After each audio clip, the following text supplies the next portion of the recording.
Hello everyone, welcome back to our channel. आज आपण बघणार आहोत chapter number 2, life process in living organism part first. हा कसा आहे आपला science and technology part second मधला आपला आहे हा सेकंड चॅप्टर. आणि याचे आज बघतो आपण सर एक्सरसाइजचे क्वेश्चन अँड आन्सर. बघा, पहिला क्वेश्चन आहे आपला, fill in the blanks and explain the statement. म्हणजे आपल्या रिकाम्या जागा भरायचे आणि त्याचं स्टेटमेंट सुद्धा आपल्याला द्यायचं आहे. पहिले काय म्हटले, after complete oxidation of glucose molecule dash dash number of ATP molecule are form. म्हणजे कम्प्लीट जेव्हा ग्लुकोज मॉलिक्यूल ऑक्सिडेशन होते तेव्हा किती एटीपी मॉलिक्यूल फॉर्म होते. मी तुम्हाला याच्यामध्ये सांगितलं होतं कोणता स्टेप बाय स्टेप. पण त्या क्रेब सायकलमध्ये, ग्लायकोलिसिसमध्ये, ईटीसी मध्ये किती इलेक्ट्रॉन होतात. तर त्याचा आन्सर आहे आपलं 30 एटीपीज. पण आपण स्टेप बाय स्टेप बघू कसं 30 एटीपी जे आहे ते फॉर्म होते. बघा, काय पहिले काय म्हणतो मला, ग्लायकोलिसिस. ग्लायकोलिसिस मध्ये किती फॉर्म होतात, नंबर ऑफ एटीपी 4 फॉर्म होतात, पण काय 2 नंबर ऑफ एटीपी यूज होत आहे. त्यानंतर क्रेब सायकल मध्ये आपले किती एटीपी फॉर्म होते, 2 एटीपी फॉर्म होऊ राहिले. त्यानंतर इलेक्ट्रॉन ट्रान्सफर चेन रिएक्शन मध्ये किती होत आहे, म्हणजे आपल्याकडे NADH2 आणि त्यानंतर 10 NAD आणि तो 3 एटीपी, म्हणजे जवळपास आपल्याकडे 30 एटीपी फॉर्म होत आहे. ठीक आहे. आता FADH2 कोणता, 2FADH2 आहे. आता 2FADH कोणता, 3 मल्टिप्लाय केले किती आपल्याकडे 4 एटीपी होते. आणि म्हणजे आपलं टोटल मॉलिक्युल किती झाले पहिले याच्यामध्ये, ग्लायकोलिसिस मध्ये 4, त्यानंतर क्रेब सायकल मध्ये 2, आणि त्यानंतर 34 जे आहेत कुठे आले आपल्या इलेक्ट्रॉन ट्रान्सफरच्या रिएक्शन अशा 40. पण 2 एटीपी तर काय झाले आपल्या यूज झाल्या पहिल्या याच्यामध्ये ग्लायकोलिसिस मध्ये. त्यामुळे कोणता 2 मायनस करायच्या 40 म्हणून आपलं किती आलं, 30 एटीपी.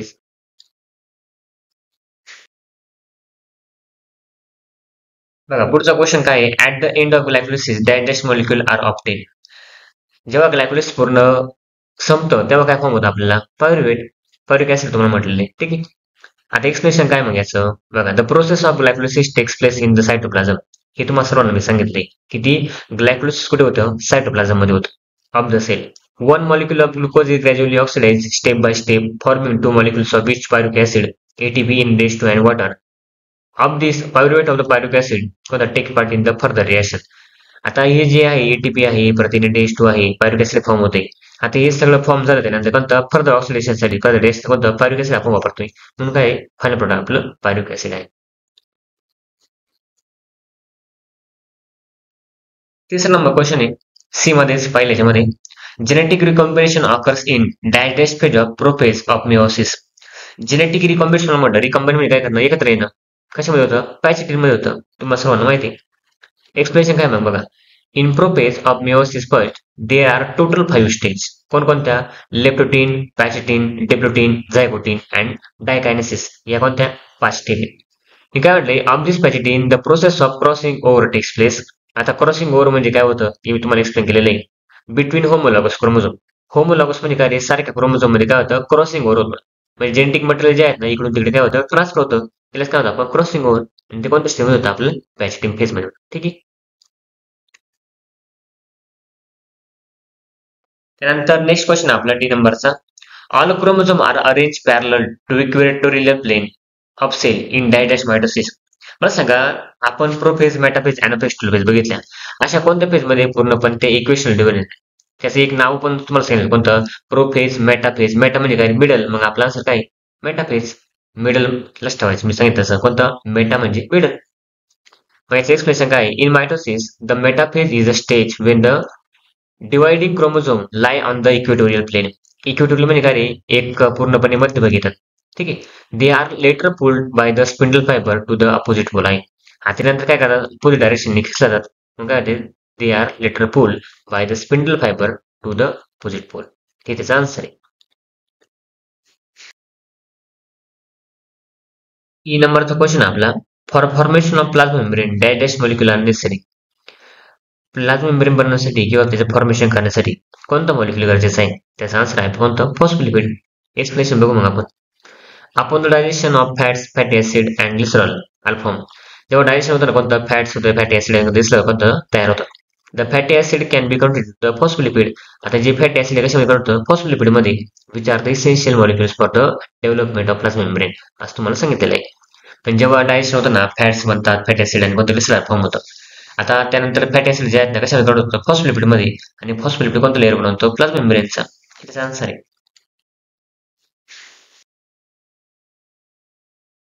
बघा, एफ मध्ये काय म्हटलंय, our muscle cell perform dash dash types of respiration during exercise. आता तुम्ही विसरूच शकत नाही कोणतं, अनएरोबिक रेस्पिरेशन. जेव्हा आपण श्वास वगैरे घेत नाही तेव्हा कोणतं आपल्या शरीरामध्ये काय होतं, अनएरोबिक रेस्पिरेशन. बघा एक्सलेन्स काय मग बघा, when a proportion of oxygen is less, जेव्हा तुमच्या शरीरामध्ये ऑक्सिजन कमी असतो, then the cell switch over the anaerobic respiration. त्यामुळे सेल काय करतात, अनएरोबिक रेस्पिरेशन करतात, म्हणजे in absence of oxygen. When are exercising there are increase demand of oxygen. जेव्हा आपण एक्सरसाइज करतो ना तेव्हा काय होतं, आपल्या शरीरामध्ये ऑक्सिजनची डिमांड वाढत चालते. ऑक्सिजनची जी पातळी आहे ती आपल्या शरीरामध्ये वाढायला पाहिजे, पण शरीरामध्ये वाढत नाही. For the muscle cell, if this is not fulfil they perform the anaerobic respiration during exercise. आता जेव्हा आपल्या शरीराला जेवढा ऑक्सिजन पाहिजे तेवढा भेटला नाही ना, ते काय करतात, अनएरोबिक रेस्पिरेशन करतात. म्हणजे काय होईल, लॅक्टिक ऍसिड फॉर्मेशन होईल. आणि हा तुम्हाला क्वेश्चन जो आहे मी तुम्हाला म्हटलं पण होतं, कशामध्ये आपल्याला जास्तीत जास्त पेपरमध्ये याच्यावरती गिव्ह रिझनचा क्वेश्चन येतो, म्हणजे येतोच.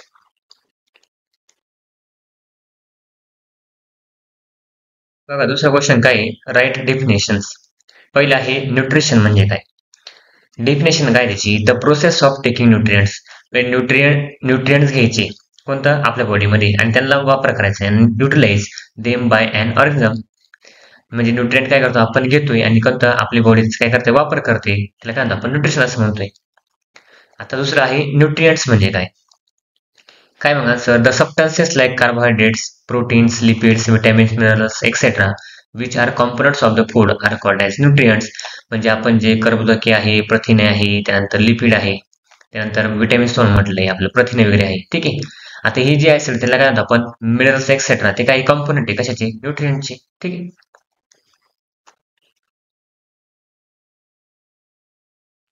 सी नंबरचा क्वेश्चन तुम्हाला म्हणजे डेफिनेशन तुम्हाला यायची आन्सर काय मग प्रोटीनचं. Protein is a macromolecule. Protein काय आहे, मॅक्रोमॉलिक्यूल्स म्हणजे लहानात लहान कण आहे. कशापासून बनलेलं मग, which is form by the many amino acid. ते बनलेले आहे अमिनो ऍसिड पासून, which are joint by the peptide bonds. म्हणजे लहान लहान अमिनो ऍसिड जे असतं पूर्णपणे कोणते, ते जोडलं तर काय म्हणतं, प्रोटीन वगैरे बनत असतं. त्याच्यामध्ये कोणता बॉन्ड असतो, पेप्टाइड बॉन्ड. बघा डी नंबरचा आहे सेल्युलर रेस्पिरेशन म्हणजे काय. त्याची डेफिनेशन आहे oxidation of glucose and other food components. म्हणजे ऑक्सिडेशन करायचं कोणाचं, ग्लुकोजचं आणि बाकीचे फूड कंपोनंट्स आहे, which takes place inside the cell. आणि ते कोणतं, सेलमध्ये घ्यायचे, in presence or absence of oxygen. आणि त्याला ऑक्सिजन असताना किंवा ऑक्सिजन नसताना, कोणतं, is known as cell respiration. म्हणजे ग्लुकोजचं ऑक्सिडेशन करायचं, बाकीचे फूड कंपोनंट्स त्याचं ऑक्सिडेशन करायचं आणि त्यांना सेलच्या आतमध्ये घ्यायचं किंवा ऑक्सिजन असताना पण आणि ऑक्सिजन नसताना पण, याला काय म्हणतो आपण, सेल रेस्पिरेशन.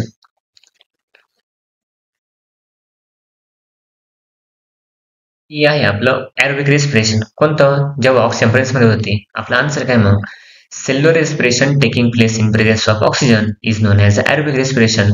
जेव्हा ऑक्सिजन अवेलेबल असतो तेव्हा सेल्युलर रेस्पिरेशन, त्याला काय म्हणतो आपण, ॲरोबिक रेस्पिरेशन. पुढे आहे आपलं ग्लायकोलिसिस, ब्रेकडाऊन ऑफ ग्लुकोज. बघा काय म्हटले, glycolysis is the process of oxidation of glucose molecule in step-by-wise manner to produce the molecules of the pyruvic acid along with the production of ATP in dash and water. म्हणजे glycolysis काय एक process आहे, काय तुम्हाला, oxidation of glucose molecule, म्हणजे काय ग्लुकोजचं breakdown करायचं. ग्लायको म्हणजे ग्लुकोज आणि लिसिस म्हणजे ब्रेकडाऊन. आता याचं स्टेप बाय स्टेप कोणतं, लहान मॉलिक्यूल मध्ये ब्रेकडाऊन केलं, कोणतं, पायरुविक ऍसिड तयार होतं, एटीपी इन डेश टू आणि पाणी फॉर्म होतं. एवढं आपल्याला माहिती आहे. त्यानंतर तिसरं आहे तुम्हाला डिस्टिंग्विश बिटवीन. कोणतं, फरक स्पष्ट करा कोणामध्ये, ग्लायकोलिसिस आणि टीसीएस सायकलमध्ये. मग बघू आपण फरक स्पष्ट. मग ग्लायकोलिसिस म्हणजे काय ना, टीसीएस सायकल म्हणजे काय. बघा पहिला पॉईंट काय ग्लायकोलिसिस मधला, it occurs in the cytoplasm of cell. मी तुम्हाला म्हटलं फक्त ग्लायकोलिसिस कुठे होतं, सायटोप्लाझम मध्ये. बाकी टीसीएस सायकल त्यानंतर आपलं पूर्णपणे इलेक्ट्रॉन ट्रान्सफर चेन डॅश कुठे होते, मायटोकॉन्ड्रिया मध्ये. इथे ऑकर्स इन द मायटोकॉन्ड्रिया. दुसरा point, it can takes place in both the aerobic and anaerobic respiration. आता जेव्हा ऑक्सिजन आपल्या शरीरामध्ये असतो पण आणि नसतो पण, या दोन्हीमध्ये पण चालते.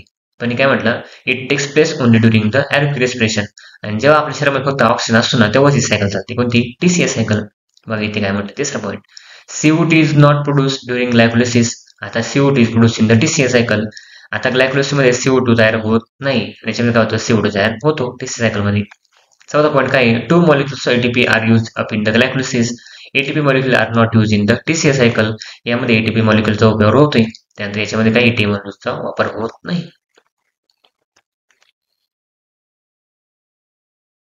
नेक्स्ट आपण बी म्हटलंय मायटोसिस आणि मिओसिस मधला फरक स्पष्ट करायचा आहे. ठीक आहे. आता मायटोसिस मध्ये मायटोसिस कुठे होतं, मिओसिस कुठे होतं, मी तुम्हाला एक्सप्लेन केलं होतं. तरी पण आपण एकदा डिफरन्स बघू. बघा पहिले काय मग तुम्हाला मायटोसिस मधला पहिला पॉईंट. आता मायटोस कुठे होतं, सोमॅटिक सेल मध्ये. हे कुठे होतं, गॅमेटिक सेल मध्ये. मग पहिला पॉईंट बघा. One cell give rise to two daughter cells in the mitosis. एका सेल पासून दोन नवीन सेल तयार होतात. कुठे, मायटोसिस मध्ये. पण बघा, one cell give rise to four daughter cells in the meiosis. आता मायटोसिस मध्ये एका सेल पासून दोन सेल तयार होत्या, तसं मिओसिस मध्ये एका सेल पासून किती होत्या, एकूण 4 सेल तयार होतात. दुसरा पॉईंट बघा. In mitosis the chromosome number does not change. Mitosis मध्ये क्रोमोझोम नंबर चेंज होत नाही. Diploid cell remain diploid without change. आता हे आन्सर तुम्ही बघितले, डिप्लॉइड म्हणजे काय, 2n असतं आणि काही पूर्णपणे हॅप्लॉइड आहे, म्हणजे अर्ध नंबर ऑफ क्रोमोझोम आहे आणि पूर्ण जसे आहे तसेच पुढच्या सेलमध्ये नंबर ऑफ क्रोमोझोम ट्रान्सफर होत असतात. मग इथे काय म्हटले, prophase and mitosis. Prophase of mitosis not lengthy. Mitosis मध्ये जी प्रोफेज आहे ती लेंदी म्हणजे काय, जास्त लेंदी प्रोसेस म्हणजे काय, जास्त लांब लस चालत नाही किंवा जास्त मोठी प्रोसेस नसते. तसं याच्यामध्ये काय, प्रोफेज ऑफ मिओसिस व्हेरी लेंदी, खूप मोठी प्रोसेस ती प्रोफेज मध्ये. ठीक आहे, मिओसिस मधली. इथे काय म्हटलं मग, mitosis essential for growth and development. तसं meiosis essential for the formation of gamete in the sexual production. आता ही आपल्या बॉडीची जी वाढ आहे, त्यानंतर डेव्हलपमेंट आहे, ठीक आहे, विकास आहे, या दोन्हीमध्ये काम करतं. त्यानंतर मिओसिस कुठे वर्क करतं, जे गॅमेट बनवतो आपण सेक्शुअल प्रोडक्शन करण्यासाठी, कोणतं, तेव्हा काम येणार आहे. पाच काय म्हणतो तुम्हाला, mitosis takes place in both the somatic cell and the germinal cell आहे. मायटोसिस दोन्हीमध्ये बनवतो, कोणतं, आपल्या शरीराच्या सेलमध्ये पण आणि जर्मिनल सेलमध्ये पण. तसं मिओसिस कुठे होतं, जर्मिनल सेलमध्ये. It does not place in the somatic sale.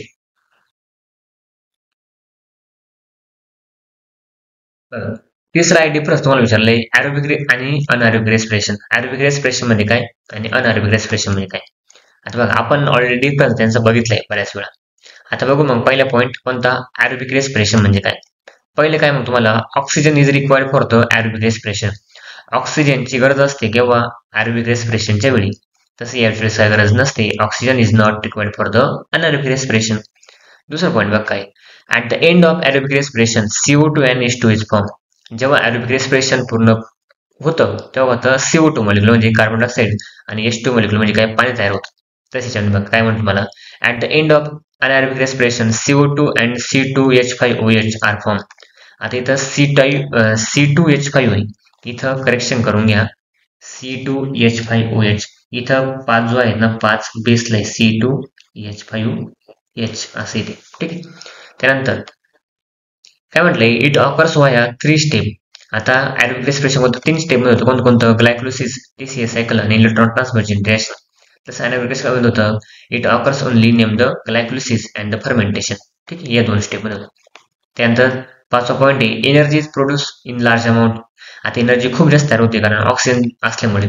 आणि incomplete oxidation of glucose takes place म्हणजे काय, कमीत कमी ऑक्सिडेशन होतं, ग्लुकोज मॉलिक्युल आपल्याला जास्तीत जास्त एटीपी भेटत नाही. ठीक आहे.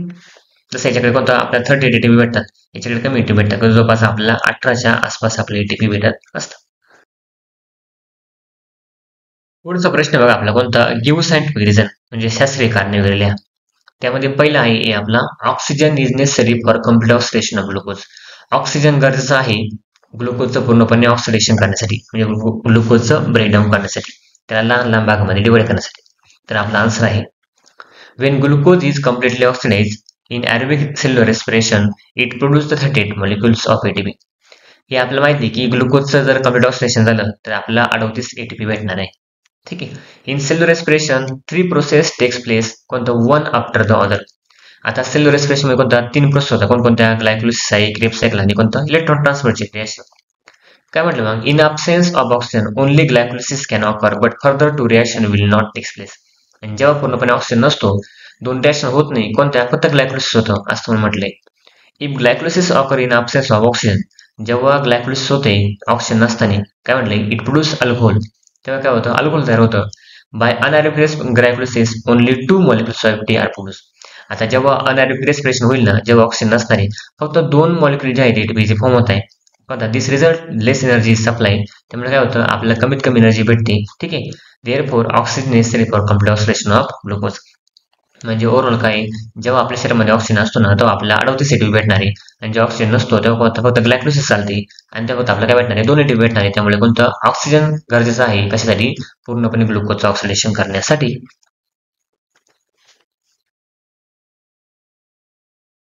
बी नंबरचा क्वेश्चन आहे गिव्ह सायंटिफिक रिझनचा. Fibres are one of the important nutrients. आता फायबर आपल्यासाठी खूप महत्त्वाचे न्यूट्रिएंट्स आहे, म्हणजे घटक आहे आपल्या शरीरासाठी. मग त्याचा आन्सर बघू आपण. काय म्हटलं मग आपल्याला, व्हेजिटेबल्स, फ्रुट्स, कोणतं cereals etcetera are source of nutrition fibres आहे. म्हणजे आपल्या भाजीपाला आहे, फळं वगैरे आहे, जे आपले सिरियल्स वगैरे आहे, कडधान्य वगैरे आहे, हे काही फायबरचा सोर्स आहे, म्हणजे ज्याच्यामध्ये फायबर वगैरे असतात. इथे काय म्हटलंय, fibre cannot be digested by human. आता आपण फायबर काय करतो, पचवत नाही असं त्यांनी म्हटलंय. तिसरं काय म्हणतो मग, fibres are important as they promote movement of materials through the digest system and thus aid of digestion of the food stuff promote.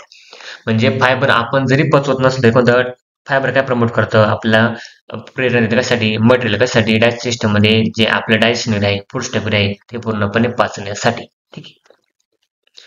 चौथा पॉईंट काय आपला, they also help in the egestion of the undigested substances from the body. म्हणजे काय, fibre आपल्याला मदत करतं. कोणतं इगेशन म्हणजे काय, शरीराच्या बाहेर काढून टाकणं. कोणतं, जे फूड पचलेलं नाही ते बॉडीच्या बाहेर काढून टाकणं. त्यानंतर thus fibre are consider as a one of the important nutrients. म्हणजे ते जरी आपण पचवत नसलं तरी पण आपल्यासाठी काही महत्वाचं न्यूट्रिएंट्स आहे, महत्वाचा घटक आहे शरीरासाठी. ठीक आहे.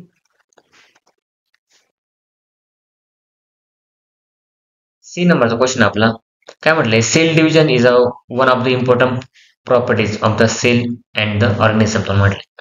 आता सेल डिव्हिजन जे आहेत ना, म्हणजे आपल्या पीस विभाजन होता, ते इम्पॉर्टंट प्रॉपर्टीज कोणतं गुणधर्म आहे, कोणते ऑर्गॅनिझमचे of cell and the organism.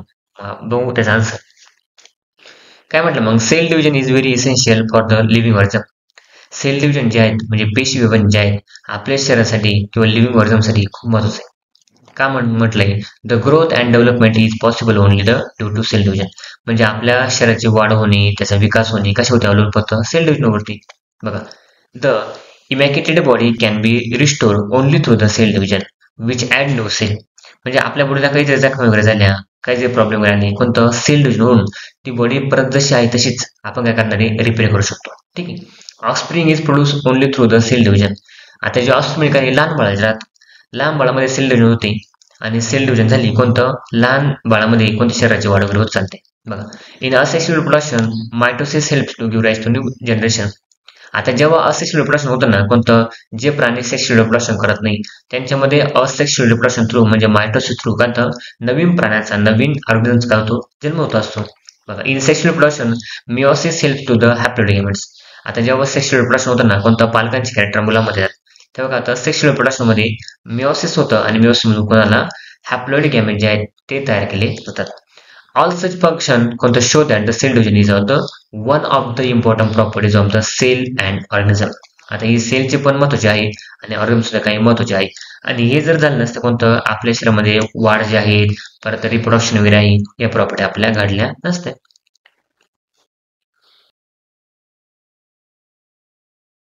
पुढे आहे बघा, डी नंबरचा question. Sometimes higher plant and animals to perform anaerobic respiration. कधी कधी कोणतं, जे मोठमोठे झाडे आहे, अॅनिमल जे आहेत, ते सुद्धा काय करतात, अनएरोबिक रेस्पिरेशन करतात. म्हणजे जेव्हा त्यांना ऑक्सिजन अवेलेबल नसतो तेव्हा, ऑक्सिजन उपलब्ध नसतो तेव्हा. मग आपला आन्सर काय मग, when there is a deficiency of oxygen. जेव्हा आपल्या शरीरामध्ये डिफिशियन्सी म्हणजे काय, कमतरता असते कशाची, ऑक्सिजनची, in surrounding the aerobic respiration is not possible. जेव्हा आपल्या आजूबाजूला कमतरता असते कशामध्ये, सराउंडिंग मध्ये ऑक्सिजन, तेव्हा काय करतो आपण, अनएरोबिक रेस्पिरेशन करत असतो. काय म्हटलं, in such condition to survive higher plant switch over the anaerobic respiration. आता अशा कंडिशन काय करतात, जास्तीत जास्त जे झाडं वगैरे सुद्धा आहे काय करतात, अनएरोबिक रेस्पिरेशन करतात. तिसरं म्हणतो मला, in some animal tissue in case oxygen deficiency cell perform anaerobic respiration. जेव्हा अॅनिमल सेल मध्ये कमतरता जाणवेल कशाची, ऑक्सिजनची, तेव्हा काय करतील ते अनएरोबिक रेस्पिरेशन करतील. त्यामुळे काय म्हणतो मला, thus sometimes higher plant and animals. त्यामुळे कधी कधी मोठे झाडं जे आहेत, प्राणी जे आहेत, काय करतात, अनएरोबिक रेस्पिरेशन करत असतात.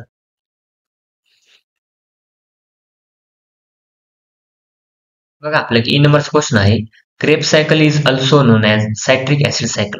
म्हणजे क्रेब सायकल अजून एक नाव होतं, कोणतं, सायट्रिक ऍसिड सायकल. ते काय, त्याचा आन्सर बघू आपण. इथे काय म्हटलं मग, sir Hans Kreb propose this cycle and hence it is called as a Kreb cycle. आता सर हान्स क्रेब यांनी सायकल काढली, कोणतं, इंट्रोड्यूस केली होती, म्हणून त्याला काय नाव दिले, क्रेब सायकल असं नाव दिलंय. पण काय म्हणतो मला, these are series of cyclic chain reaction which begins with acetyl coenzyme.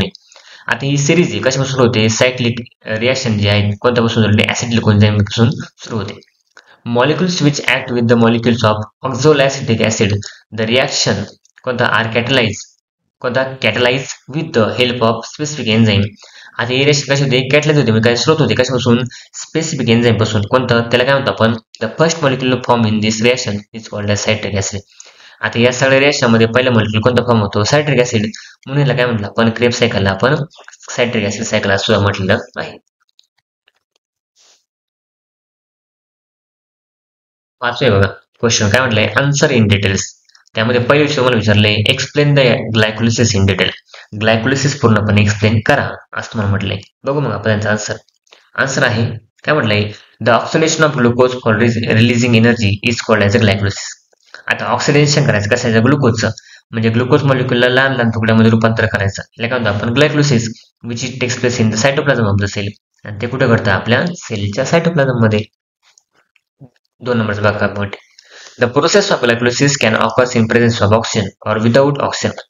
आता ही ग्लायकोलिसिस प्रोसेस आहे, ऑक्सिजन असताना पण घडते आणि ऑक्सिजन असताना सुद्धा घडते. The first type of glycolysis takes place in the aerobic respiration.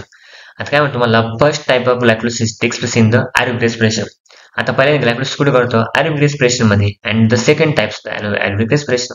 आता पहिले घडतं ऑक्सिजन असताना आणि दुसरं घडतं कोणतं, ऑक्सिजन नसताना.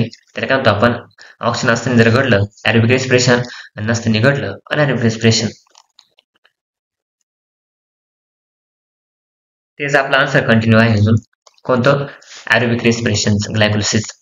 बघा काय म्हणतात थर्ड पॉईंट, मग इन ॲरोबिक रेस्पिरेशन हा molecules of glucose is oxidise. Aerobic respiration मध्ये काय होतं, एक मॉलिक्युल जो असतो ग्लुकोज काय होतो, ऑक्सिडाइज होतो. मग त्याला ब्रेकडाऊन केलं जातं कोणतं, stepwise manner from the 2 molecules of which pyruvic acid ATP NH2 and water.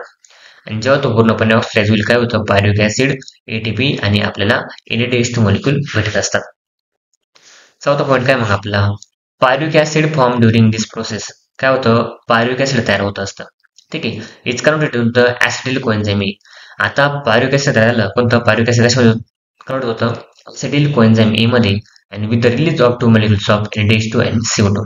जेव्हा पायरुक ऍसिड ऍसिटिल कोएन्झाइम मध्ये रूपांतर झालं तेव्हा काय होतं, पूर्णपणे आपले NH2 आणि कोणतं, CO2 मॉलिक्युल भेटत असतात. नेक्स्ट पॉईंट आहे आपला, रेस्पिरेशन मध्ये along with the glycolysis there is a fermentation too. Sorry, anaerobic respiration जेव्हा होतं तेव्हा काय होतं, पूर्णपणे आपल्याला फर्मेंटेशन मध्ये आपल्या शरीरामध्ये अल्कोहोलचं प्रमाण वाढत जातं. बघा, this is incomplete oxidation of glucose and does result in formation of the lesser energy. आणि काय होते त्यावेळी, जेव्हा आपल्या शरीरामध्ये ऑक्सिजन कमी असतो तेव्हा होतं आपल्या शरीरामध्ये कमीत कमी एनर्जी तयार होते. त्यामुळे कोणतं, ऑक्सिडेशन जे आहेत आपल्यासाठी गरजेचं आहे, म्हणजे ॲरोबिक रेस्पिरेशन जे आहे. बघा आपला पुढचा क्वेश्चन काय आहे, बी नंबरचा, with the help of suitable diagrams explain the mitosis in details. म्हणजे डायग्रामचा वापर करून मायटोसिस काय आहे तुम्हाला सांगायचे. ठीक आहे, आता तुम्हाला हे मायटोसिस म्हणजे काय माहिती आहे, कोणती, सोमॅटिक डिव्हिजन आहे. त्याचा आन्सर आपण बघूया. मग आपला आन्सर काय मग इथे, देर आर, बघा there are 2 stage of mitosis. कोणत्या मग तुम्हाला म्हटले, कॅरिओकायनेसिस आणि सायटोकायनेसिस. बघा पहिली कोणती, आपल्याकडे कॅरिओकायनेसिस ऑफ न्यूक्लियर डिव्हिजन. इथं कॅरिओनचा अर्थ होतो न्यूक्लियस आणि आपल्याला काय बघायचे, न्यूक्लियसची डिव्हिजन बघायची आहे. ठीक आहे, म्हणजे ही 2 स्टेप मधून आहे. पहिली आहे कॅरिओकायनेसिस आणि दुसरी आहे कोणती, सायटोकायनेसिस, जे आहे सायटोप्लाझम. आता मी तुम्हाला सायटोप्लाझम आणि कॅरिओकायनेसिसला सांगतो. थोडक्यात आपण जर बघितलं, ही आपली सेल आहे आणि हा सेल आजच्या आतमधला न्यूक्लियस आहे. न्यूक्लियसची डिव्हिजन होणं याला काय म्हणतो आपण, कॅरिओकायनेसिस. याला म्हणतो आपण कॅरिओकायनेसिस. आणि हा सायटोप्लाझम मधला जो भाग आहे कोणता, याची पूर्णपणे डिव्हिजन होणं याला काय म्हणतो आपण, सायटोकायनेसिस आहे, सायटोप्लाझम डिव्हिजन. ठीक आहे, आता पुढचा आन्सर आपण बघूया. मग इथे काय म्हटलंय, karyokinesis takes place in further 4 stages. मग कॅरिओकायनेसिस जे आहे कोणतं, 4 स्टेप मध्ये होतं. त्यात पहिली स्टेप कोणती, प्रोफेज, मेटाफेज, अॅनाफेज आणि टेलोफेज. पहिली प्रो म्हणजे स्टार्टिंग फेज, मेटा म्हणजे मिडल फेज, अॅना म्हणजे कोणतं, सेकंड लास्ट स्टेज आणि टेलो म्हणजे काय, लास्ट स्टेज पूर्णपणे. ठीक आहे, आपण आन्सर बघूया आता. प्रोफेज काय, मेटाफेज, अॅनाफेज आणि टेलोफेज. बघा पहिली कॅरिओकायनेसिस मधली प्रोसेस आहे प्रोफेज. आता या प्रोफेज मध्ये काय होतं बघा, काय म्हटलंय, during prophase condensation of chromosome start. Condensation म्हणजे काय, पूर्णपणे जे क्रोमोझोम आहे ते काय होतात, कंडेन्स व्हायला सुरुवात होते. म्हणजे ते काय आखूड होतात. का आखूड होत असतात. मग त्यांची जी लेंथ आहे, लेंथ काय होते, कमी होत असते असं मला म्हटले. त्याला काय म्हणतो आपण, कंडेन्सेशन. त्यानंतर बघा काय म्हटले, the thin and thread like chromosome star thickening तो म्हटले. थिकनिंग म्हणजे काय ते मला सांगा, जर कंडेन्सेशन झालं या क्रोमोझोमचं, कंडेन्सेशन झाल्यानंतर क्रोमोझोम तुम्हाला थिक बघायला भेटतील, म्हणजे काय थोडेसे जाड बघायला भेटतील, त्यांची जाडी काय होईल, थोडीशी वाढेल. They are seen with the pair of sister chromatid. आणि तुम्हाला त्यांची काय बघायला भेटेल, पेअर, त्यांची जोडी बघायला भेटेल. आणि त्याला आपलं नाव काय म्हणतं तुम्हाला, सिस्टर क्रोमॅटिड. म्हणजे काय, जर या पेअर आहे समजा, फॉर एक्झाम्पल आपण म्हणतोय आता ही क्रोमोझोम आहे, काय इथे क्रोमोझोम, हा एक क्रोमोझोम आहे आणि हा एक क्रोमोझोम आहे. मला सांगा हे पूर्णपणे काय झालं, कंडेन्सेशन झालं, तर तुम्हाला या जे दोन सिस्टर क्रोमॅटिड आहे ना, ते काय तुम्हाला एकसारखे बघायला भेटतात. मग तुम्हाला काय म्हटले, प्रोफेज मध्ये कंडेन्सेशन होतं आणि ते तुम्हाला थिक थोडेसे जाड बघायला भेटतात. ते कोणतं, त्याचे तुम्हाला सिस्टर क्रोमॅटिड जे आहे त्या सुद्धा बघायला भेटतात. बघा, in animal cell the centrioles are seen to duplicate. आता सेंट्रिओल्स म्हणजे काय असतो बघा, हा मिडल पार्ट जो असतो ना, कोणता मिडल पार्ट, याला आपण सेंट्रोमियर म्हणतो. आणि तुला म्हटले हा जो सेंट्रिओल्स आहे ना, याला काय म्हणतो आपण, सेंट्रिओल्स म्हणतो. आता सेंट्रिओल काय होतो, डुप्लिकेट होत असतो. आता मी तुम्हाला इथे मायटोसिसची डायग्राम दाखवतो. आता याला काय म्हणतो आपण, सेंट्रिओल्स. काय म्हणतो आपण याला, सेंट्रिओल्स असं म्हणतो. याला काय म्हणतो आपण पूर्णपणे, पी आर्म, याला काय आहे, क्यू आर्म, या आहे पूर्णपणे स्पिंडल फायबर्स आहे. ठीक आहे, स्पिंडल फायबर. काय म्हटलं तुम्हाला ते बघा, in animal cell the centrioles are seen duplicate. आता हे सेंट्रिओल जे आहेत डुप्लिकेट होतात, दोन्ही साईड जातात. And move opposite poles to the cell. आणि मूव्ह होतात कुठं, अपोजिट साईडला. ठीक आहे, पोल्स म्हणजे कोणता, वरचा भाग जो आहे. And nuclear membrane start to nuclear disappear. मग न्यूक्लिअर जो आहे पूर्णपणे डिसअपिअर सुरुवात होतो. आता बघा तुम्हाला डायग्राम दिली. आता या दोन्ही स्टेजमध्ये जर आपण बघितलं, अर्ली प्रोफेज आहे आणि लेट प्रोफेज आहे. या दोन्हीमध्ये पण तुम्हाला सांगितलं नेमकं काय होतं. आता बघा इथे जे मी तुम्हाला एक्सप्लेन केलं अगोदर, आता ही आहेत तुम्हाला सेंट्रिओल्स. कोणते आहेत, सेंट्रिओल्स. आता मग काय म्हणतो तुम्हाला इथं, कंडेन्सेशन झालंय. काय झालं, कंडेन्सेशन. कंडेन्सेशन झालेलं आहे. झालं कंडेन्सेशन पूर्णपणे. न्यूक्लियस जसं आहे तसाच आहे पहिल्यांदा या अर्ली प्रोफेज मध्ये. आणि हा जो न्यूक्लियस आहे, कोणता न्यूक्लियस थोडा डिसअपिअर व्हायला सुरुवात झालेली आहे. म्हणजे काय, तुम्हाला इथं डॉट डॉट मध्ये जोडले सगळं कोणतं, डिसअपिअर झाले. आणि तुम्हाला हे बघायला भेटतं कोणतं, सिस्टर क्रोमॅटिड. हे काय आहे, सिस्टर क्रोमॅटिड्स आहे. ठीक आहे. आणि तो म्हटलं हा सेंट्रिओल जो आहे बघा, हा सेंट्रिओल तो म्हटलं, हा सेंट्रिओल काय पूर्णपणे डुप्लिकेट व्हायला सुरुवात झाली. कोणत्या, या सेंट्रिओलची. आणि एवढंच होतं आपल्या कोणतं, अर्ली प्रोफेज मध्ये.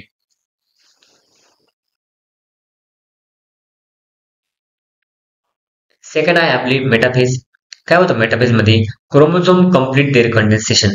क्रोमोझोमचं कंडेन्सेशन काय होतं, पूर्णपणे कम्प्लीट होतं. And each one is seen with the its sister chromatid. आणि ते प्रत्येक जण आपल्याला त्यांच्या सिस्टर क्रोमॅटिड सोबत बघायला भेटतात. आणि इथे काय म्हटले, the chromosome are seen in equatorial plane. आता क्रोमोझोम जे आहे पूर्णपणे इक्वेटोरियल मध्ये काय रे, मधल्या प्लेन मध्ये तुम्हाला बघायला भेटतात, मधल्या लाईन मध्ये. ठीक आहे. The spindle fibre are form from the polar region. आता तुम्हाला ते स्पिंडल फायबर कुठे बघायला भेटतात, पोलर रिजनला. बघा काय म्हटले, क्रोमोझोम कम्प्लीट देअर कंडेन्सेशन. क्रोमोझोमचं कंडेन्सेशन इथे झालंय, पूर्ण झालेलं आहे. झाले का, each one is with the help of sister chromatid. ते त्यांच्या सिस्टर क्रोमॅटिड सोबत तुम्हाला बघायला भेटतात. ठीक आहे. The chromosome are seen in equatorial plane. आता हे क्रोमोझोम आहे तुम्हाला पूर्णपणे कोणतं, इक्वेटोरियल म्हणजे काही मधल्या लाईनला बघायला भेटतात, इक्वेटोरियल प्लेन मध्ये म्हटलं. The spindle fibre are form from the polar region.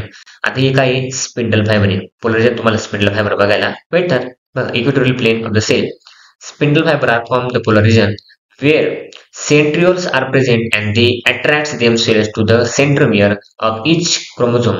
Nuclear membrane now disappears completely. आता आजूबाजूचं न्यूक्लिअर मेम्ब्रेन पूर्णपणे डिसअपिअर झालं, म्हणजे संपुष्ट आले. स्पिंडल फायबर दोन्ही साईडला काय आले, झाले. स्पिंडल फायबर म्हणजे कोणतं, हे तुम्हाला जे डॉटेड लाईन दिसतात ना, हे काय स्पिंडल फायबर. आणि स्पिंडल फायबर पूर्णपणे क्रोमोझोमला दोन्ही साईडला उडतात. आणि जे सेंट्रिओल्स आहे तुम्हाला दोन्ही साईडने जे आहे कोणतं अट्रॅक्ट होताना दिसतात. हीच कोणती आहे, मिडल फेज. लक्षात ठेवायचं, मिडल पोझिशनला क्रोमोझोम कुठे आले, म्हणजे मेटाफेजला कुठे आले, पूर्णपणे मिडल फेजला. स्पिंडल फायबर तर आली, सेंट्रिओल तर आले, आणि ते एक साईडला अट्रॅक्ट झाले. त्यानंतर आहे आपली ऍनाफेज. मग ऍनाफेज मध्ये काय होतं बघा, तुम्हाला डायग्राम माहिती आहे अनाफेजची. काय म्हटले, the centromere of chromosome now divide forming 2 daughter chromosome. आता काय झालं, मग अशी आपण जेव्हा बघितलं मेटाफेजला, हे सगळे मिडल पोझिशन होते, पण या स्पिंडल फायबरने त्यांना ओढून यांचे काय केले, दोन तुकडे केले पूर्णपणे. आणि आपल्या अनाफेज मध्ये, आता इथं अनाफेज तुम्हाला म्हटलंय बंच ऑफ बनाना, हे जे केळांची घडी वगैरे असते ना, कोणत्या केळांच्या घडासारखं पूर्णपणे दिसतंय. ठीक आहे, बघ, 2 daughter chromosome, the spindle fibre pull apart. Spindle फायबरच्या आहेत ना, पुल अपार्ट म्हणजे काय, दोघांना दोन्ही साईडला खेचतात. ठीक आहे, chromosome from equatorial region to the opposite pole. Equatorial plane पासून त्यांना विरुद्ध दिशेने खेचतात. बघा, chromosome moving to the poles, chromosome कुठे होतात, पोलकडे मूव्ह होतात. Appears like bunch of bananas, आणि कोणतं, तो त्यांचा जो आकार आहे तो कसा, बंच ऑफ बनानास म्हणजे केळासारखा दिसतो बरोबर. ठीक आहे, onset of chromosome reach each pole by the end of anaphase. आता काय करतात, पूर्णपणे या एंड ऑफ एनाफेज मध्ये पूर्णपणे हे बंच ऑफ बनानास सारखं दिसतं, आणि त्या दोन्ही साईडला ही क्रोमोझोम आहे, हे क्रोमोझोम अट्रॅक्ट झालेले तुम्हाला दिसतात. एवढेच आहे एनाफेज. आणि लास्ट आहे आपल्याकडे कोणतरी टिलोफेज, जी कोणती कॅरियोकिनेसिस मधली आहे. मग यामध्ये काय होतं, telophase of events that occur in prophase. आता टिलोफेज इव्हेंट्स कुठे होते, प्रोफेज मध्ये होते. ठीक आहे, द थिकन क्रोमोझोम कोणता, डिकंटेस. आता जे क्रोमोझोम म्हणजे थिकन झाले, ते जाड होते, त्याला डिकंटेस झाले. आता ठीक आहे, they again assume the thin and thread like appearance. मग तुम्हाला ते परत कसे येतात, thin and thread like appearance. बघा, तुम्हाला जसे आपण पहिल्या स्टेज मध्ये बघितले होते, तसे तुम्हाला आता पण बघायला भेटतात कुठे, टिलोफेज मध्ये. मग बघा, nuclear membrane and nucleus appear again. आता न्यूक्लिअर मेम्ब्रेन जो आहे आपला, हा कोणता, न्यूक्लियस परत अपीयर व्हायला सुरुवात झाली. ठीक आहे, the spindle fibre are completely lost. Spindle fibre loss झाली. आणि त्यानंतर the cell looks as it is has 2 nuclei in one of the cytoplasm. म्हणजे एका सेल मध्ये तुम्हाला काय, 2 न्यूक्लियस बघायला भेटतात, आणि 2 न्यूक्लियस हळूहळू कोणतं, पूर्णपणे डिकंडेन्स होतात. आणि डिकंडेन्स झाले पूर्णपणे, काय होतं, ही एक सेल आणि एक सेल नवीन सेल बनत असते. आणि काय, पूर्णपणे टिलोफेज म्हणजे काय, एंडिंग फेज. बघा, नेक्स्ट काय तुम्हाला म्हटलं, सायटोकायनेसिस.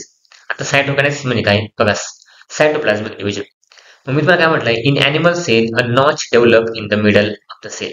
नॉच म्हणजे काय, खाच डेव्हलप होते. आता बघा, नॉच म्हणजे काय मी तुम्हाला सांगतो. फॉर एक्झाम्पल, आता आपण बघितलं इथे या साईडला, इथे एक पूर्णपणे न्यूक्लियस तयार होतो, इथे एक काय होतो, न्यूक्लियस तयार होतो. आता यांचा कॉमन पार्ट असतो. ठीक आहे, या दोन्ही सेलचा सायटोप्लाझमिक पार्ट कसा असतो, कॉमन असतो. आता ही काय असते, पूर्णपणे नॉच. काय असते, नॉच म्हणजे काय असते, इथे म्हणजे तुम्हाला खाच तयार होते. का ते खाच तयार होते. आणि ही खाच पूर्णपणे कोणतं, आतमध्ये जाऊन जाऊन जाऊन जाऊन पूर्णपणे या दोन्ही भागाला जे आहेत ना, ही एक सेल आणि ही एक सेल जे आहे, या दोन्ही सेलला काय करतात, ही एक नवीन सेल प्रकाश तयार होते, आणि ही परत नवीन सेल काय तयार होते. मग दोन सेलला काय केलं जातं, पूर्णपणे सेपरेट केलं जाते. बघा, this notch goes on dipping down. आता ही नॉच जी आहे, ही खाच जी आहे, पूर्णपणे आतमध्ये जाते, dipping down. And later the cytoplasm divided to 2. त्यानंतर कोणतं, सायटोप्लाझम डिवाइड केलं जाते. म्हणजे सेल्स जो पार्ट आहे ना, तो काय करतात, डिवाइड म्हणजे वेगळा केला जातोय, इंटू म्हणजे दोन भागामध्ये. In plant cell the cell plate formation. आता बघितलं आपण कुठे, हे अॅनिमल सेल मध्ये, तसं प्लांट्स मध्ये काय पूर्णपणे सेल प्लेट फॉर्मेशन होतं. मध्ये काय होते, सेल प्लेट फॉर्मेशन होते. आणि तुम्हाला अशी जी सेल्स आहे ना, अशा दोन सेल ज्या आहेत, या दोन सेल बनत चालतात. ही एक सेल आहे, न्यूक्लियस आहे, आणि ही एक सेल जी आहे, असं सेल काय करते, बनत चालते. ठीक आहे, cell formation takes place and then cytokinesis takes place. आता हे काय होतं, सायटोकायनेसिस होत चालतं, आणि दोन नवीन सेल बनत चालतात. कुठे, प्लांट मध्ये. नेक्स्ट क्वेश्चन आपला काय मग बघा, with the help of suitable diagram explain 5 stage of prophase first of meiosis.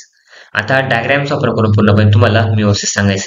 आतापर्यंत काय बघितलं आपण, मायटोसिस. आता काय बघायचं आपला, मिओसिस. बघूयात मग आपण.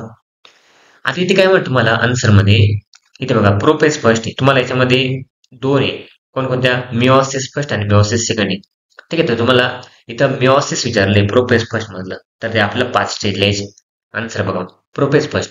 Prophase first of meiosis is subdivided to 5 sub stages. कोणकोणती मग, लेप्टोटीन, झायगोटीन, पॅचिटीन आणि डिप्लोटीन. आणि डायकायनेसिस, इथं डायकायनेसिस मध्ये काय, न्यूक्लियस डबल करणे. ठीक आहे, मग पहिलं बघा, लेप्टोटीन म्हणजे काय. During the leptotene stage compaction of chromosome occurs and chromosome become more visible. आता पूर्णपणे या पहिल्या स्टेजमध्ये काय होतं, क्रोमोझोम ऑकर्स होतात आणि क्रोमोझोम तुम्हाला व्हिजिबल म्हणजे काय दिसायला लागतात असं म्हटलं. इथे बघा लेफ्ट स्टेम काय होतं, इथे क्रोमोझोम जे आहे पूर्णपणे हा आहे न्यूक्लिओलस आणि पूर्णपणे सेंट्रोमियर आणि न्यूक्लिअर मेम्ब्रेन आहे. आता यामध्ये तुम्हाला पूर्णपणे क्रोमोझोम व्हिजिबल असतात म्हणजे दिसायला लागतात. ही कोणती स्टेज आहे, लेप्टोटीन. बघा दुसरी आहे कोणती, झायगोटीन. झायगोटीन मध्ये काय होतं मग बघा, आता तुम्ही डायग्राम दिले. During zygotene stage pairing of homologous chromosome. Homologous म्हणजे काय रे, दोन्ही जे सारखे असतात. A pair of homologous chromosome म्हणजे सारख्या प्रकारचे सारख्या उंचीचे दोन क्रोमोझोम जे आहेत ते तुम्हाला बघायला भेटतात, ते ऑकर्स होतात. This is accompanied by the bivalent or tetrad formation. Bi म्हणजे दोन, टेट्रा म्हणजे काय तीन. ते एक तर दोन याच्यामध्ये किंवा तीन याच्यामध्ये तुम्हाला बघायला भेटतात. नेक्स्ट आहे कोणती, पॅसिटिन. मग पॅसिटिन मध्ये काय होतं, इन द पॅसिटिन स्टेज रिकॉम्बिनेशन. रिकॉम्बाईन काय पूर्णपणे हे दोघं एकमेकांमध्ये रिकॉम्बाईन होतात. बघा recombination crossing over that is exchange of genetic material. आता हे दोन क्रोमोझोम जे होते पूर्णपणे एकमेकाचं जेनेटिक मटेरियल जे आहेत एकमेकांमध्ये ट्रान्सफर होतं आणि काय होतं, क्रॉसिंग ओव्हर होत असतं. That is exchange of genetic material takes place between non sister chromatid. Non sister कोणत्या, विरुद्ध क्रोमोझोम मध्ये यांचं जेनेटिक मटेरियल काय होतं, ट्रान्सफर होतं. आणि काय तर नॉन सिस्टर क्रोमॅटिड मध्ये होमोलॉगस क्रोमोझोम मध्ये मटेरियल ट्रान्सफर होत असतं. ठीक आहे, हीच कोणती, पॅस्टिन. बघा या स्टेज मध्ये कोणती, चौथी आहे आपली डिप्लोटिन. काय होतं मग डिप्लोटिन मध्ये, during diplotene stage the bivalent separate from each other. Bivalent मेकारी हे दोन जे आहेत ना एकमेकांपासून वेगळे होतात. कारण इथे दोन दिले तुम्हाला, एक आणि दोन, each other except as the sides of crossover. आता क्रॉसिंग ओव्हर सोडून कोणतं बाकी साईड जे आहे तुम्हाला सेपरेट बघायला भेटतं कशामध्ये, डिप्लोटिन मध्ये. आता तुम्हाला इथे नाव दिलं बघा, chromosome with the two chromatids आहे त्याला दोन दोन क्रोमॅटिड्स वगैरे दिसत आहेत. बघा आपल्याला स्टेज काय मग, डायगॅनेसिस. काय म्हटलं मग इथे, during diakinesis chromosome are completely condense. Chromosome पूर्णपणे काय होतात, कंडेन्स म्हणजे काय आखूड होतात, त्यांची लेंथ कमी होते. And assembly of meiotic spindle fibre. आता इथे बघा या साईडला पूर्णपणे तुम्हाला म्हटलंय स्पिंडल फायबर तयार झाले आणि हे पूर्णपणे कंटेन झाले नाही. Assembly of meiotic spindle fibres कोणतं, ऑकर्स. स्पिंडल फायबर ऑकर्स म्हणजे काय, तयार होतात. तर nucleus, nucleolus and nucleus envelope start disseminate. आता न्यूक्लियस जो आहे पूर्णपणे बघा तुम्हाला इथे या साईडला तुम्हाला डॉटेड लाईन दाखवले, कारण का हा पूर्णपणे डिसेप्ट होणार आहे आणि यामध्ये जे क्रोमोझोम आहे ते क्रोमोझोम पूर्णपणे बाहेर येणार आहे आणि स्पिंडल फायबर सुद्धा काय तयार झालेली आहे. बघा न्यूक्लिअर इनलॉक स्टार्ट डिसॅपरिंग, तो डिसॅपर मधला नामशेष व्हायला सुरुवात झालेली आहे. आता हीच आहे लास्ट स्टेज आपली प्रोफेज फर्स्ट मधली, मिओसिस मधली. बघा नेक्स्ट क्वेश्चन काय आपल्याकडं, how all the life process contribute to the growth and the development of body. आपल्या शरीरामधल्या सगळ्या ज्या लाईफ प्रोसेस आहे, ज्या जीवन प्रक्रिया आहे, ते कसे कॉन्ट्रीब्युट करतात कोणतं, आपल्या ग्रोथसाठी, आपल्या बॉडीच्या डेव्हलपमेंटसाठी. ठीक आहे, त्याचा आन्सर बघूया. आन्सर काय मग आपलं, different system work in the coordination. आता आपल्या बॉडीमध्ये सगळ्या सिस्टम जे आहेत ना कोऑर्डिनेशन करतात, समन्वय साधतात विथ इच अदर, एकमेकांबरोबर. In the body of living organism, हे कोणतं, सजीवांच्या शरीरामध्ये. In human body the homeostasis is very advance. Homeostasis म्हणजे काय, पूर्णपणे आपल्या बॉडीमधलं टेम्परेचर मेंटेन करणं, हे तुम्हाला म्हटलेलं आहे. ठीक आहे, आपल्या शरीरामध्ये बॅलन्स मेंटेन करणं. सेकंड काय मग, digestive system, respiratory system, circulatory system, excretory system, nervous system and all the external and the internal organs in the body work independently. म्हणजे आपल्या शरीरामध्ये जी आपली पचन संस्था आहे, त्यानंतर श्वसन संस्था आहे, सर्क्युलेटरी सिस्टम म्हणजे काय, रक्तविश्रान संस्था आहे, आपली उत्सर्जन संस्था आहे, आपली चेतासंस्था वगैरे आहे. आता या ज्या संस्था आहे पूर्णपणे आपल्या बॉडीमध्ये इंडिपेंडेंटली म्हणजे काय, प्रत्येक जण आपलं सेपरेट काम बघत असतो, पण कसं असतं कोऑर्डिनेशन मध्ये, म्हणजे यांच्या सगळ्यामध्ये काय असतो, समन्वय असतो असतो मला म्हटलेलं आहे.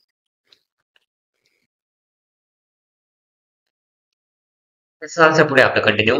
3 नंबर पॉईंट जो, the digested and the absorb nutrient, जे आपण पचवलेलं आहे आणि जे आपण ऍब्सॉर्ब करतोय न्यूट्रियंट जे आहेत प्रतिनिधित्वानं म्हटले, ते आपल्या बॉडीसाठी उपयोगाचं आहे.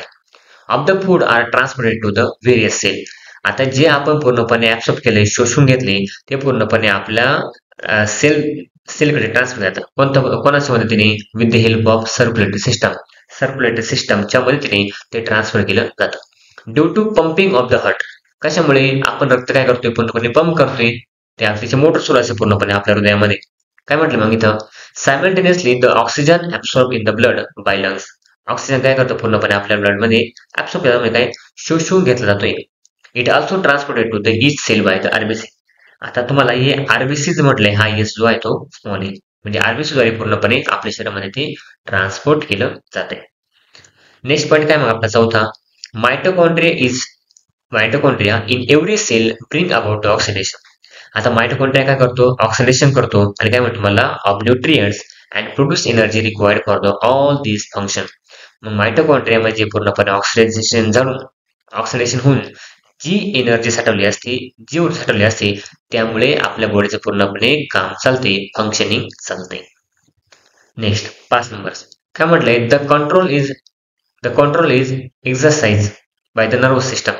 म्हणजे आपलं जे कंट्रोल आहे पूर्णपणे कोण करते, आपल्या शरीरामध्ये चेतासंस्था करते, नर्वस सिस्टम करते. ठीक आहे. On all this action this keep in the organism alive with the help of growth development of the same. त्यामुळे आपल्या बॉडीमध्ये जे पण आपण अन्न घेतले त्याच्यामध्ये आपलं नर्वस सिस्टम इन्व्हॉल्व असते आणि पूर्णपणे नर्वस सिस्टम इन्व्हॉल्व करून पूर्णपणे ती आपल्या शरीराला ज्या भागाला ग्रोथ आणि डेव्हलपमेंटची गरज आहे अशा भागापर्यंत अन्न साठवत असते आणि ते ट्रान्सपोर्ट सुद्धा काम करत असते.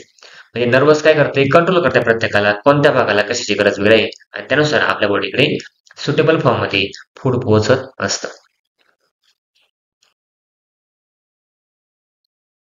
नेक्स्ट आहे आपली ई नंबरचा क्वेश्चन आहे, explain Kreb cycle with reaction.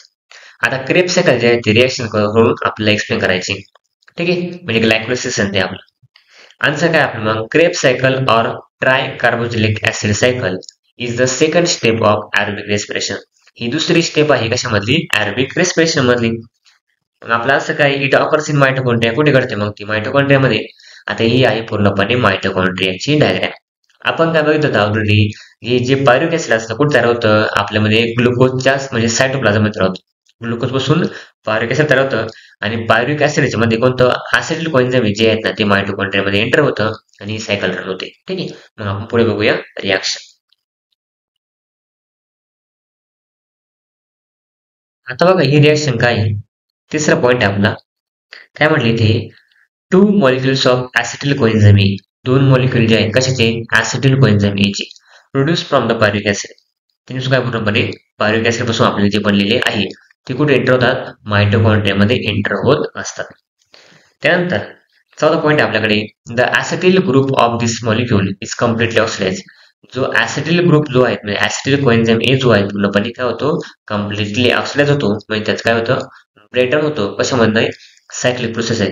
Cyclic म्हणजे काय, ही गोलाकार प्रोसेस आहे आणि स्टेप बाय स्टेप याचं ब्रेकडाऊन होतं. त्यामुळे त्याला काय म्हणतो आपण, सायक्लिक प्रोसेस म्हणतो. नेक्स्ट पॉईंट काय म्हणतो तुम्हाला, the products from during the Kreb cycle. जे प्रोडक्ट फॉर्म होतं कोणता, क्रेब सायकल मध्ये काय म्हटलंय, CO2, ऍसिटिल कोएन्झाइम ए, ATP, NADH2 आणि FADH2 हे तयार होतात. म्हणजे या सगळ्या याच्यामध्ये आपल्याला CO2 म्हणजे कार्बन डायऑक्साइड, ऍसिटिल कोएन्झाइम ए, ATP, NADH2 आणि FADH तयार होतो. मग आपली रिॲक्शन काय इथे बघा. आता नेट रिॲक्शन आपली काय होती क्रेब सायकल मध्ये, ऍसिटिल कोएन्झाइम हे कुठे एंटर पूर्णपणे मायटोकॉन्ड्रिया मध्ये. त्यानंतर आपल्याला 3 NAD भेटले. आता NAD म्हणजे काय, NADH2 म्हटलंय.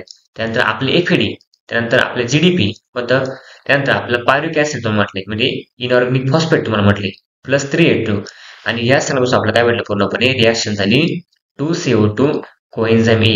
इथं कोएन्झाइम ए म्हणजे कोणते, ऍसिटिल कोएन्झाइम ए आहे. 3NADH2 plus H plus molecule आहे, FADH2 तुम्हाला GTP भेटतात. ही सगळी काय ओव्हरऑल रिॲक्शन. ठीक आहे, पेपर तुम्हाला एवढं अवघड विचारत नाही की रिॲक्शन त्यांची लिहा, पण तुम्हाला आपल्या एक्सरसाइज मध्ये क्वेश्चन आहे त्यामुळे मी तुम्हाला सांगितलं आहे.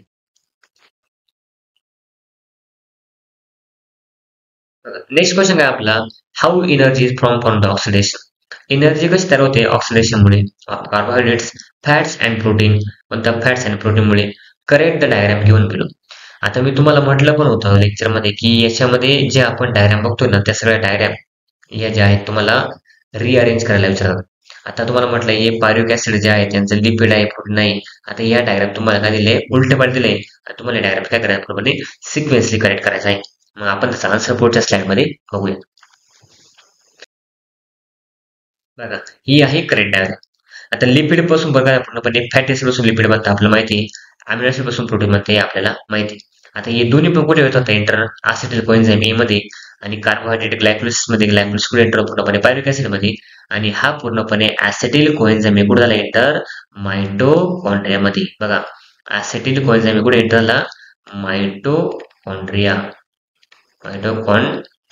मध्ये एंटर झाला आणि मायटोकॉन्ड्रिया मध्ये एंटर झाला पूर्णपणे याची काय होते क्रेब सायकल मध्ये एंटर झाला कोणता आपला CO2 H2 आणि एनर्जी तयार होत असते सिंपल प्रोसेस आहे ठीक आहे थँक्स फॉर वॉचिंग व्हिडिओ इयत्ता 10वीच्या मराठी सेमी आणि इंग्रजी या माध्यमांच्या सर्व विषयांच्या स्वाध्यायाच्या नवनवीन व्हिडिओसाठी चॅनलला सबस्क्राईब नक्की करा व्हिडिओला लाईक करा कमेंट करा आणि वर्गमित्रांना शेअर करा